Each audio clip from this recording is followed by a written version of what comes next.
આકાશવાણી અમદાવાદ વડોદરા પ્રાદેશિક સમાચાર મિત્તલ પટેલ વાંચે છે. સૌપ્રથમ મુખ્ય સમાચાર. સમગ્ર દેશ સહિત રાજ્યમાં રાષ્ટ્રીય યુવા દિવસની થઈ રહેલી ઉજવણી.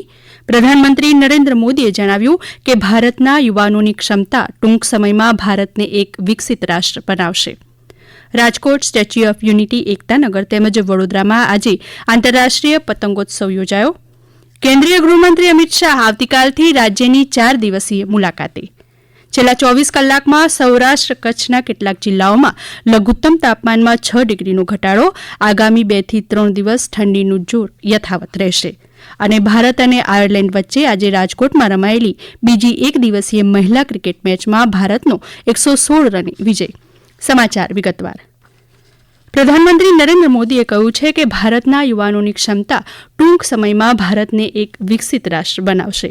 આજે નવી દિલ્હીના ભારત મંડપમ ખાતે વિકસિત ભારત યુવા નેતા સંવાદમાં સંબોધન કરતા તેમણે કહ્યું કે ભારતની યુવા શક્તિ નોંધપાત્ર ફેરફારો લાવી રહી છે.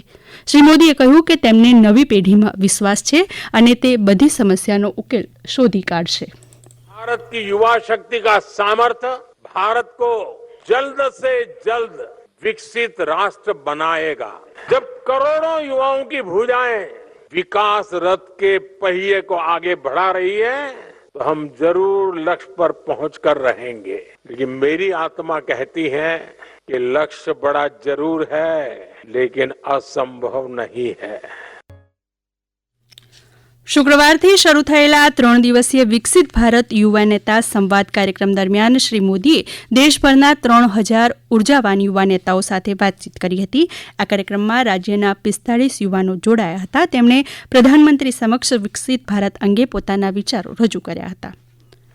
મુખ્યમંત્રી ભૂપેન્દ્ર પટેલે સ્વામી વિવેકાનંદજીની 162મી જન્મજયંતિ રાષ્ટ્રીય યુવા દિવસ નિમિત્તે ગુજરાત વિધાનસભા પોડિયમ ખાતે સ્વામી વિવેકાનંદજીના તૈલચિત્ર સમક્ષ ભાવપુષ્પ અર્પણ કરી શ્રદ્ધાસુમન પાઠવ્યા હતા. વિધાનસભાના અધ્યક્ષ શંકર ચૌધરી પણ સ્વામી વિવેકાનંદજીને ભાવાંજલિ આપી હતી.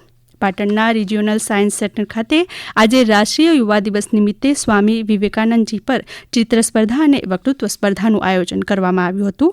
દીવથી અમારા પ્રતિનિધિ ભારતી રાવલ જણાવે છે કે દીવની સરકારી શાળામાં રાષ્ટ્રીય યુવા દિવસની ઉજવણી કરાઈ હતી, જેમાં વિદ્યાર્થીઓને સ્વામીજીના જીવન વિશે જાણકારી આપવામાં આવી તેમજ એનએસએસ યુનિટ દ્વારા એક રેલી પણ કાઢવામાં આવી. દમણ અખિલ ભારતીય વિદ્યાર્થી પરિષદના કાર્યકર્તાઓ દ્વારા રાષ્ટ્રીય યુવા દિવસ નિમિત્તે ટ્રાફિક સેફટીનો કાર્યક્રમ યોજાયો હતો. Rajkot statue of unity Ektanagar તેમજ વડોદરામાં આજે આંતરરાષ્ટ્રીય પતંગ મહોત્સવ યોજાયો હતો. રાજકોટમાં સાંસદ પરસોત્તમ રૂપાલાએ ધર્મેન્દ્રસિંહજી કોલેજ ખાતે આંતરરાષ્ટ્રીય પતંગોત્સવનો આરંભ કરાવ્યો હતો. આ પતંગોત્સવમાં નેધરલેન્ડ, વિયેતનામ, ઇટલી સહિતના 16થી વધુ દેશોના અને પંજાબ, રાજસ્થાનના પતંગબાજોએ ભાગ લઈ અવનવા કરતબો કરી લોકોને મંત્રમુગ્ધ કર્યા હતા. સ્ટેચ્યુ ઓફ યુનિટી એકતાનગરમાં આજે નર્મદા ડેમના વ્યૂ પોઈન્ટ ખાતે નાંદોદના ધારાસભ્ય ડોક્ટર દર્શના દેશમુખ અને જિલ્લા પંચાયત પ્રમુખ ભીમસિંહ તડવીએ આંતરરાષ્ટ્રીય પતંગોત્સવને ખુલ્લો મૂક્યો હતો, જેમાં વિદેશના 34 અને ભારતના 31 સહિત 65 પતંગબાજોએ ભાગ લીધો હતો. કેન્દ્રીય ગૃહ અને સહકાર મંત્રી અમિત શાહ ઉત્તરાયણ પર્વ પ્રસંગે 13 થી 16 જાન્યુઆરી દરમિયાન ગુજરાતની મુલાકાતે આવશે. 4 દિવસીય મુલાકાતમાં શ્રી શાહ અનેક કાર્યક્રમોમાં ઉપસ્થિત રહેશે અને ઉત્તરાયણની ઉજવણીમાં જોડાશે. ભાજપ કાર્યાલય દ્વારા મળેલી માહિતી મુજબ અમિત શાહ આવતીકાલે સાંજે અમદાવાદ આવશે. 14મી જાન્યુઆરીએ થલતેજ, ન્યૂ રાણીપ અને સાબરમતીમાં કાર્યકર્તાઓ સાથે ઉત્તરાયણની ઉજવણી કરશે. ત્યારબાદ ઘાટલોડિયામાં નવા પોલીસ મથક અને આવાસ યોજનાના મકાનોનું લોકાર્પણ કરશે. 15મી જાન્યુઆરીએ કલોલ, માણસામાં સરકારી કાર્યક્રમોમાં ઉપસ્થિત રહેશે. 16મી જાન્યુઆરીએ મહેસાણા જિલ્લાના વડનગરમાં પ્રધાનમંત્રી નરેન્દ્ર મોદી જે શાળામાં ભણતા હતા તે પ્રેરણા સ્કૂલનું ઉદ્ઘાટન કરશે. અમદાવાદ સિવિલ હોસ્પિટલમાં સિનિયર સિટીઝન કક્ષ શરૂ થયાના માત્ર 6 મહિનામાં 10,000થી વધુ વયસ્કોએ આનો લાભ લીધો છે. આ અંગે સાંભળીએ એક અહેવાલ. અમદાવાદની સરકારી હોસ્પિટલમાં જૂન 2024માં એક નવી પહેલ શરૂ કરી સિનિયર સિટીઝન કક્ષની સેવાઓ શરૂ કરવામાં આવી હતી, જે આજે વયસ્ક દર્દીઓ માટે આશીર્વાદ સમાન સાબિત થઈ રહી છે. આ સેવાનો લાભ અત્યાર સુધીમાં 10,341 જેટલા સિનિયર સિટીઝન દર્દીઓએ લીધો છે. સિનિયર સિટીઝન કક્ષમાં વયસ્ક દર્દીઓને આરામથી બેસવાની, તેમના અલાયદા કેસ રજીસ્ટ્રેશન ડેસ્કની, પીવાના પાણીની, ટોયલેટની સાથે જે તે વિભાગના ડોક્ટરને બતાવવા જવા માટે વ્હીલચેર તેમજ ટ્રોલીની સાથે એક અલગથી એટેન્ડન્ટ મોકલીને તેમને સારવાર તેમજ તપાસમાં પ્રાથમિકતા આવે તે પ્રમાણેની વ્યવસ્થા સિવિલ હોસ્પિટલ દ્વારા કરવામાં આવી છે. અજય ઇન્દ્રેકર, સમાચાર વિભાગ, અમદાવાદ. આ સમાચાર આપ આકાશવાણીના અમદાવાદ વડોદરા કેન્દ્ર પરથી સાંભળી રહ્યા છો. આ સમાચાર આપ અમારી YouTube channel AIR news Gujarat પર પણ સાંભળી શકશો. વધુ સમાચાર માટે અમારી વેબસાઇટ newsonair.gov.in/gujarati અને અમારા એક્સ હેન્ડલ AIR_news_ABAT ને ફોલો કરશો. બેટ દ્વારકામાં આજે બીજા દિવસે પણ દબાણ હટાવ કામગીરી ચાલી રહી હતી. આજે બીજા દિવસે 15 જેટલા ગેરકાયદેસર દબાણો દૂર કરાયા હતા. 2 દિવસમાં કુલ 80 જેટલા દબાણો દૂર કરવામાં આવ્યા છે. દ્વારકા જિલ્લાના SDM અમોલ આવતે સમગ્ર કામગીરીની માહિતી આપી હતી. टोटल कल से और आज के पकड़ के टोटल डिमोलिशन जो है 96 इलीगल स्ट्रक्चर जो है वो यहाँ पे हमने डिस्ट्रॉय किए हैं और तकरीबन गवर्नमेंट की 16,300 स्क्वायर मीटर ज़मीन जो है वो खाली करवाई है और इस ज़मीन की मार्केट वैल्यू जो है वो तकरीबन 8 करोड़ 50 लाख रुपए है. टोटल जो हमने 250 जनों को नोटिस दिया हुआ है और ये डिमोलिशन अभी 2 दिन पूरे हुए हैं, तकरीबन और 2 दिन चलने की संभावना है. દેવભૂમિ દ્વારકા જિલ્લાના ખંભાળિયા ખાતે જિલ્લા કક્ષાનો કલા મહાકુંભ યોજાયો હતો. કેબિનેટ મંત્રી મુળુભાઈ બેરાની ઉપસ્થિતિમાં જિલ્લા કક્ષાનો કલા મહાકુંભ યોજવામાં આવ્યો હતો. મંત્રીશ્રીએ કલાકારોને બિરદાવ્યા હતા. દ્વારકા જિલ્લાના અલગ અલગ તાલુકાઓમાં તાલુકા સ્પર્ધાઓ, કલા મહાકુંભની સ્પર્ધાઓ થઈ.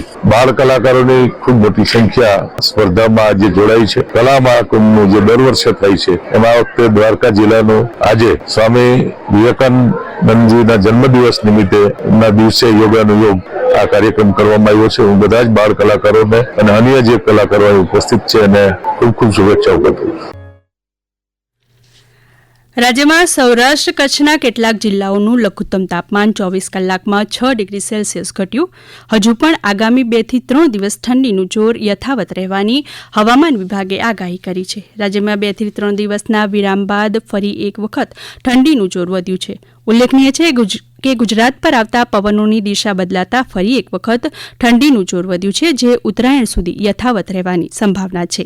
છેલ્લા 24 કલાકમાં 6 ડિગ્રી સેલ્સિયસ તાપમાનના ઘટાડા સાથે નલિયામાં સૌથી ઓછું 5.6 ડિગ્રી તાપમાન નોંધાયું.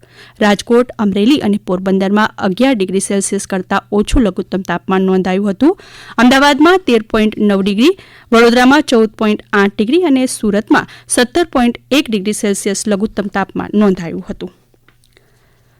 મહિલા ક્રિકેટમાં ભારત અને આયર્લેન્ડ વચ્ચે આજે રાજકોટમાં રમાયેલી બીજી એક દિવસીય મેચમાં ભારતનો 116 રને વિજય થયો છે.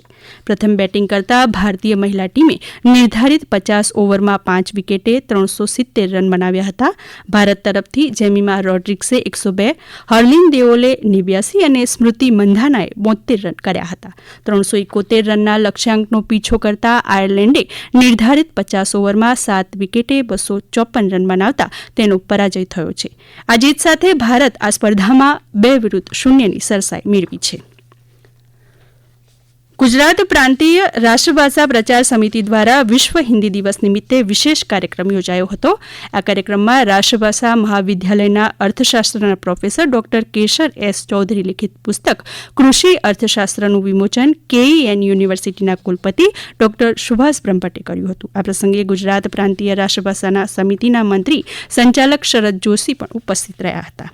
અને ગીર સોમનાથ જિલ્લા કલેક્ટર દિગ્વિજયસિંહ જાડેજાએ આજે માછીમારોની કામગીરી અને તેમને પડતી મુશ્કેલીઓ અને સમસ્યાઓની જાણકારી માટે દરિયાઈ બોટોની મુલાકાત લીધી હતી. અંતમાં મુખ્ય સમાચાર ફરી એકવાર. સમગ્ર દેશ સહિત રાજ્યમાં રાષ્ટ્રીય યુવા દિવસની થઈ રહેલી ઉજવણી. પ્રધાનમંત્રી નરેન્દ્ર મોદીએ જણાવ્યું કે ભારતના યુવાનોની ક્ષમતા ટૂંક સમયમાં ભારતને એક વિકસિત રાષ્ટ્ર બનાવશે. Rajkot statue of unity, Ektanagar તેમજ વડોદરામાં આજે આંતરરાષ્ટ્રીય પતંગોત્સવ યોજાયો. કેન્દ્રીય ગૃહમંત્રી અમિત શાહ આવતીકાલથી રાજ્યની 4 દિવસીય મુલાકાતે.